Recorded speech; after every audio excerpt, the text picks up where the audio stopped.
ناظرین السلام علیکم ورحمۃ اللہ وبرکاتہ۔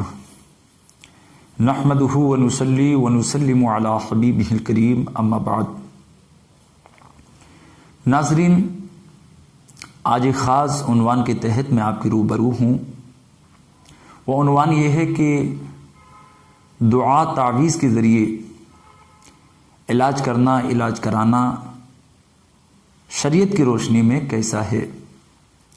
کیا اسلام میں دعا تعویذ کے ذریعے، دم کے ذریعے علاج کرانے کی اجازت ہے؟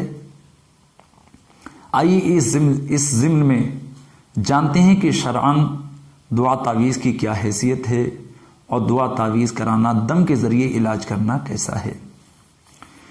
اس سلسلے میں عرض یہ ہے کہ فقہاء کرام فرماتے ہیں ایسے تعویذات جو اچھے کلمات پر مشتمل ہوں، ایسے ہی وہ دم جو اللہ کے رسول علیہ الصلاۃ والتسلیم سے صحیح روایات کے ذریعے منقول ہیں، ان دم کے ذریعے، ان تعویذات کے ذریعے علاج کرانے میں کوئی قباحت نہیں، ان کے ذریعے علاج کرانا بالکل جائز و درست ہے۔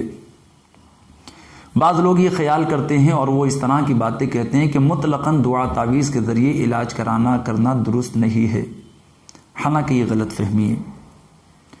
وہ یہ کہتے ہیں کہ احادیث کے اندر تعویذات سے منع کیا گیا ہے۔ اس سلسلے میں فقہاء کرام فرماتے ہیں کہ وہ احادیث جن میں تعویذات کی ممانعت ہے، اس سے مراد وہ تعویذات ہیں جن میں غلط کلمات لکھے گئے ہوں، یا ان سے وہ منتر، وہ دم مراد ہیں جن میں غلط کلمات کہے جائیں، جن اور شیاطین کے نام شامل کیے جائیں، یا ایسے الفاظ ان کے اندر شامل ہوں جن میں کفری کلمات ہوں، جن کے معنی کفری ہوں، جن میں شرکی الفاظ ہوں۔ لہذا ان احادیث میں مطلقاً تعویذات کی ممانعت نہیں ہے۔ اس ضمن میں چند احادیث میں آپ کے سامنے عرض کرنا چاہوں گا، سماعت فرمائیں۔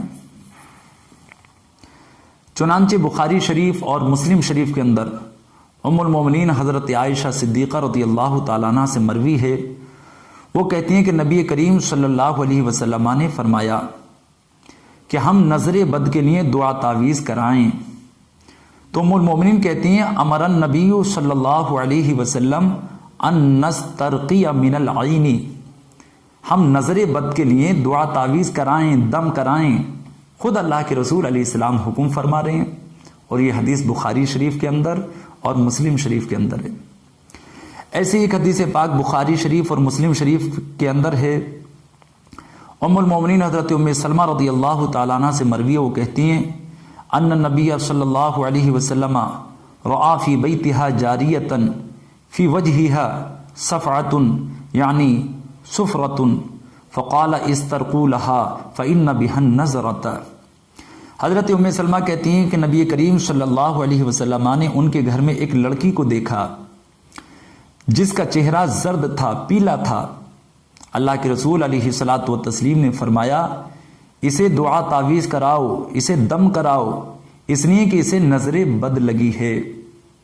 تو نظر بد کا علاج دعا تعویذ کے ذریعے، دم کے ذریعے، اس کا حکم خود اللہ کے رسول علیہ الصلاۃ والتسلیم ارشاد فرما رہے ہیں۔ فقہاء فرماتے ہیں کہ زمانے جاہلیت میں بھی بہت سارے دم اور درود کیے جاتے تھے، منتر کہے جاتے تھے۔ اس سلسلے میں جب صحابہ کرام نے اللہ کے رسول علیہ الصلاۃ والتسلیم کے سامنے ان منتروں کا، ان دموں کا ذکر کیا، تو آقا علیہ السلام نے کیا فرمایا؟ ایک حدیث پاک اس ضمن میں ملاحظہ فرمائیں۔ چنانچہ مسلم شریف کی حدیث پاک ہے، حضرت عوف ابن مالک اشجعی رضی اللہ تعالیٰ عنہ سے مروی ہے، وہ کہتے ہیں کہ ہم لوگ زمانے جاہلیت میں جھاڑ پھونک کرتے تھے۔ اسلام لانے کے بعد ہم نے بارگاہ رسالت میں عرض کیا، یا رسول اللہ، ان منتروں کے بارے میں آپ کیا فرماتے ہیں؟ کہتے ہیں جو منتر ہم اس زمانے میں کرتے تھے، ہم نے آقا کریم علیہ السلام کے سامنے وہ عرض کیے، پیش کیے، اور آپ سے پوچھا کہ یا رسول اللہ ان کے بارے میں آپ کیا فرماتے ہیں؟ وہ کہتے ہیں اللہ کے رسول علیہ السلام نے فرمایا اپنے منتر مجھے سناؤ۔ سننے کے بعد آقا کریم علیہ السلام نے فرمایا لا باس بالرقا ما لم یکن فیہ شرکن، فرمایا کہ ان منتروں میں کوئی حرج نہیں جب تک کہ ان میں شرک نہ ہو، یعنی ایسے دم اور ایسے منتر جن میں شرک یا کلمات نہ ہوں، کفر یا کلمات نہ ہوں، کوئی بھی خلاف شرع بات نہ ہو، ایسے منتروں کے ذریعے، ایسے دم کے ذریعے علاج کرانے میں کوئی حرج نہیں ہے۔ اس کی اجازت خود اللہ کے رسول علیہ السلام نے ارشاد فرمائی۔ لہذا وہ تعویذات جو غلط کلمات پر مشتمل ہوں، جن میں شرک یا کلمات، شرک یا الفاظ ہوں، خلاف شرع کلمات ہوں، جن اور شیاطین کے نام شامل ہوں، بلا شبہ ان کے ذریعے علاج کرانے کی کوئی اجازت نہیں، کچھ بھی اجازت نہیں۔ ایسی وہ لوگ جو کفار و مشرکین سے علاج کراتے ہیں، شیاطین کے اعمال کے ذریعے، شیطانی عملیات کے ذریعے علاج کراتے ہیں، وہ بھی یاد رکھیں کہ شیطانی عملیات کے ذریعے ہرگز علاج کرانے کی اجازت نہیں ہے۔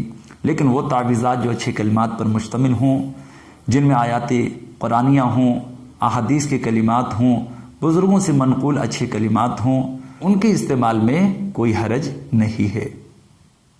السلام علیکم ورحمۃ اللہ وبرکاتہ۔